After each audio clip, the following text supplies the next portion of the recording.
Hello, my beautiful souls, and welcome to Sunrise Tarot. My name is Leah, and today I will be doing a reading for the beautiful sign of Sagittarius. I hope that all my Sagittarius friends are doing well. Do let me know in the comment section how things are going for you. This is a reading for you guys for the month of October. As you know, this is a general reading, so there will be parts that may not resonate. Only take what resonates and leave the rest for someone else. I've already shuffled the cards, I've already meditated on the cards, and this is the spread that I have for you today. In the past position, we have the Three of Wands, clarified by the Ace of Wands. In the obstacle position, we have the Five of Swords, clarified by the Two of Cups. In the present position, we have a really good combination, the King of Wands, clarified by the Queen of Wands.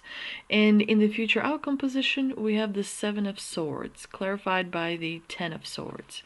So let's get right into this reading. In the past position, you have the Three of Wands, which tells me that you had made plans regarding an important situation in your life, because you have the Ace of Wands in the clarifying position. So this was plans regarding an opportunity that was coming about. We see this person standing on high ground, looking out in the bay, looking at the ships coming in. And so the ships here represent opportunities and different possibilities and different paths that you could pursue to lead you to your goals and to your dreams, to achievement of those. And so it tells me that you carefully weighed your options, your weaknesses, your strengths, your capabilities, your resources, your time constraints and whatnot, and you were able to choose a specific opportunity that you wanted to pursue, and you threw, every ounce of effort towards it. You're highly organized, you're highly prepared, very well you think about things really well. You're very thoughtful, you're very meticulous, you know exactly what it is that you want.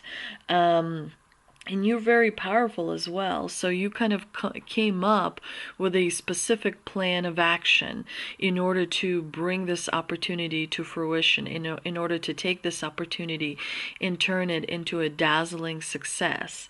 You were able to see the big picture. You were able to experience what some people call precognition. Precognition is having the ability to know how something is going to play out before it actually does, because you're very plugged in into the source, into the supreme being, into the ability of understanding the metaphysical, the divine, and all those wonderful things. You have an exceptional amount of foresight, and that makes you very powerful.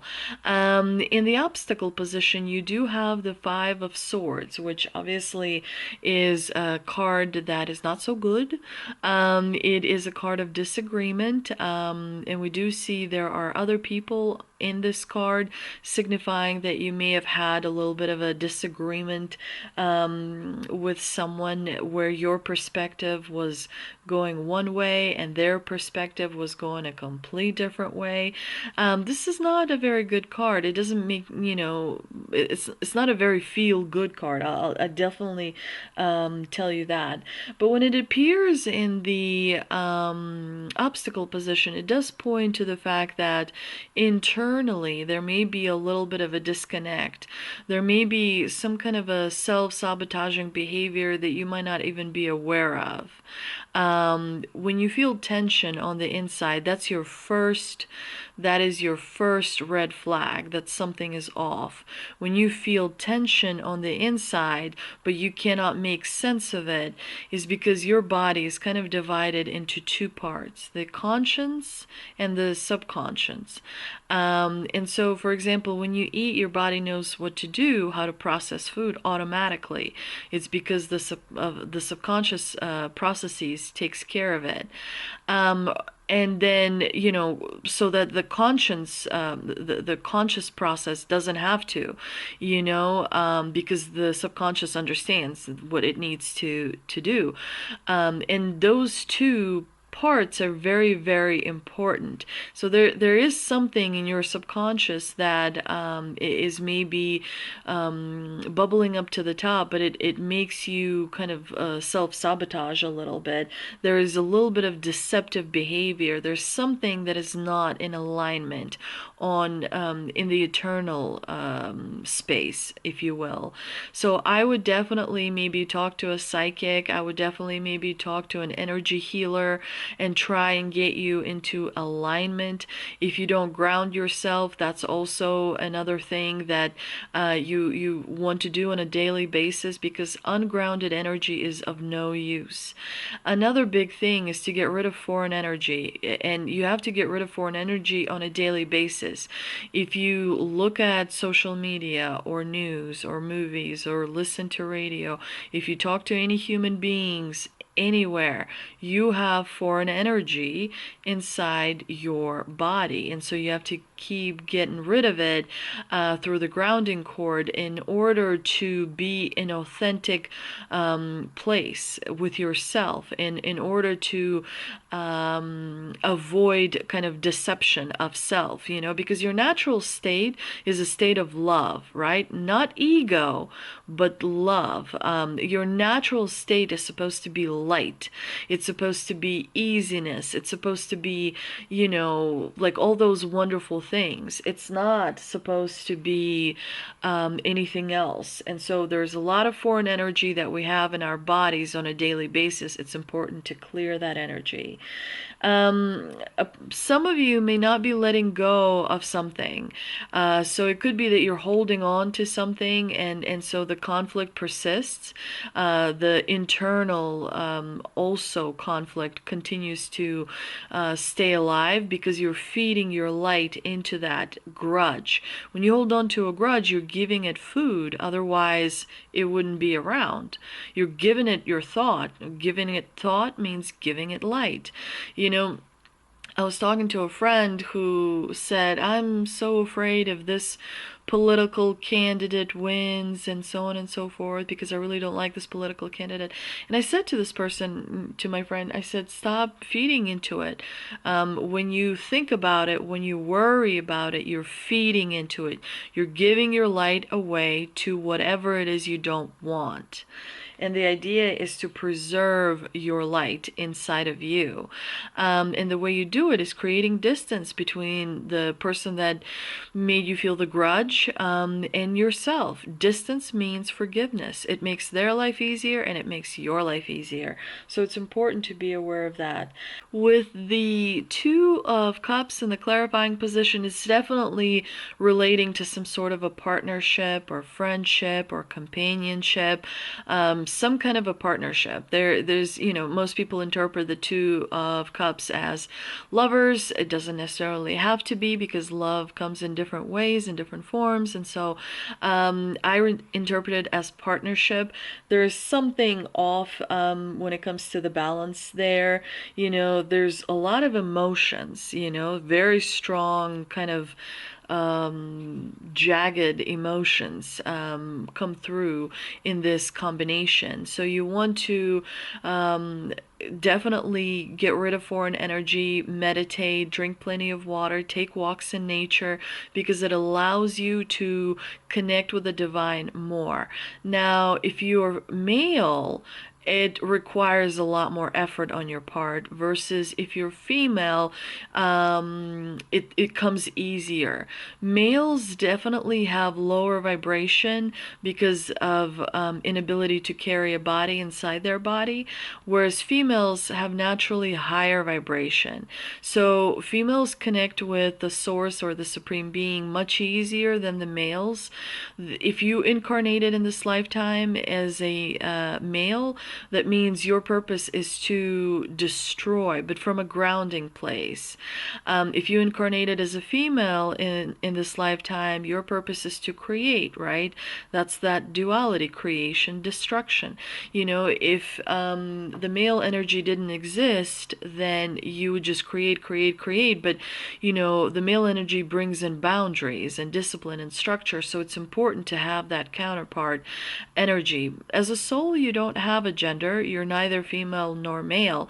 But when you incarnate in this physical body, you choose a body based on your karma and many other things. And so if you choose to be male, that means you're choosing to experience this life from a male perspective. That means there's something you have to learn as a male in order to incorporate that into your soul, if you will. If you chose to be a female, then in this lifetime, then you chose to learn what it is to create and nurture and be compassionate and so on and so forth. And that also very much relates to your karma. And so the duality there is all about balancing and balancing that, finding the alignment between your soul, your mind, and your heart, where they all pull in one direction rather than have your heart pull in one direction and your mind in the other. That means there is disconnect. Can't move forward with a disconnect. It's not possible.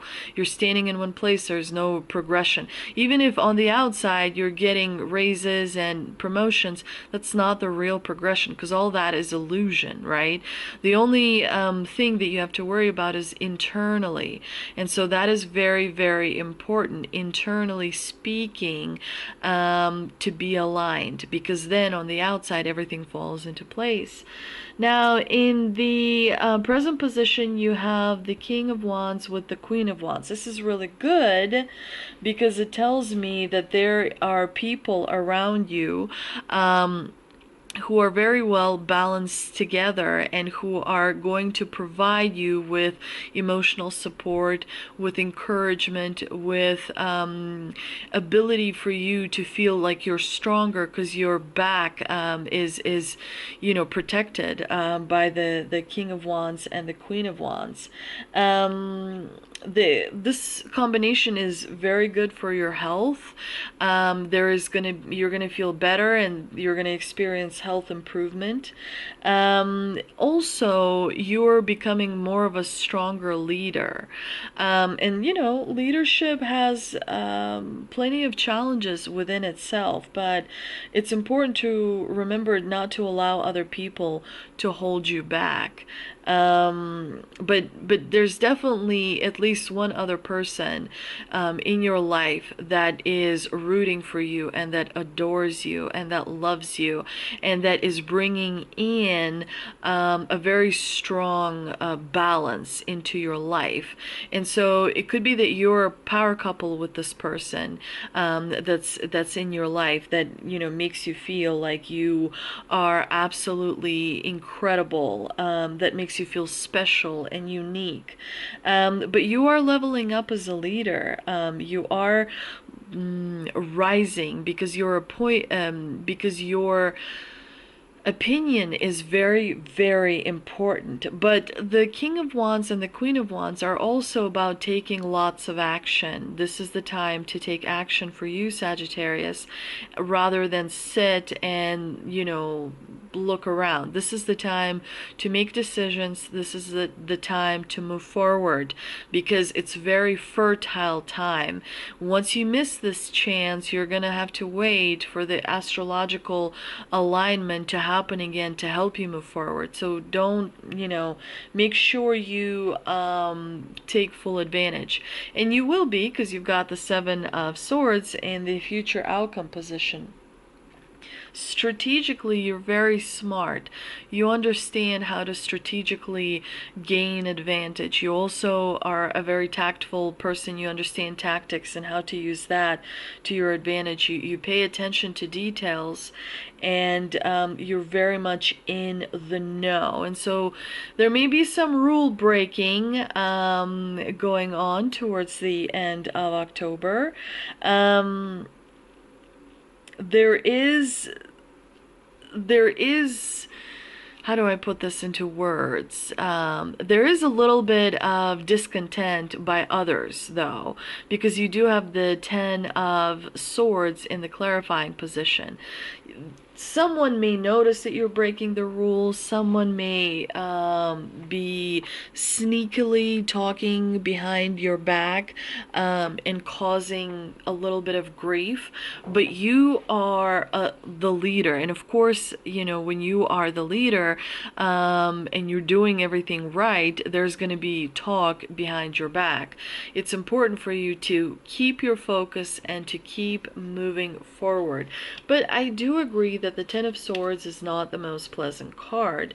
The good thing is that it is bringing about the end of the gossip and the low vibrational behavior. Let's see what the tea leaf cards can clarify for us. And I pulled a bell announcement. So there's some kind of announcement that you need to pay attention to that is going to affect you. And this card fell out. Peacock, beware of great pride. So, you know, keep a lid on acting too prideful, you know. Overly confident, cocky. You want to make sure that you keep you know, that you are aware of that. We also have skull. Hidden secrets can harm you. So remember, if you don't have any hidden secrets, this is just a reminder from the divine that you want to make sure to be as open as you can moving forward. We are entering the age of Aquarius. It's all about freedom. The secrets, what is in the shadow, will come into the light, and the secrets might play a negative role. Now, I'm also pulling a mystical wisdom card, and we have Dragonfly. Live life to the fullest. So make sure you're taking advantage of every single moment. Stay in the present. The present is where the power is. That's where your ultimate power is. Let go of the past. Don't overly identify with the future. Stay in the present. It is all about the journey. If you're hurrying to the outcome, you're not doing it correctly. I've also shuffled Angel and Ancestor Oracle cards, and we've got White Witch, Be the Light. So definitely you have mystical powers, magical powers. Try and use those powers for the better. And the owl here is also letting me know that there is some kind of a message coming in for you as well. I'm shuffling now the Moon Oracle cards, and I'm pulling balance. That's right. It's all about balance. Even if you're wrong about something, the balance ultimately saves you. Balance is everything. So make sure to keep the balance. Thank you so much, Sagittarius. I hope you enjoyed this reading. If you did, please do like, share, and subscribe. Don't forget to check me out on Instagram. And if you think someone may benefit from seeing this reading, please share that with them, because it does help my channel grow. And again, I hope you have a wonderful rest of the month of October. Thank you.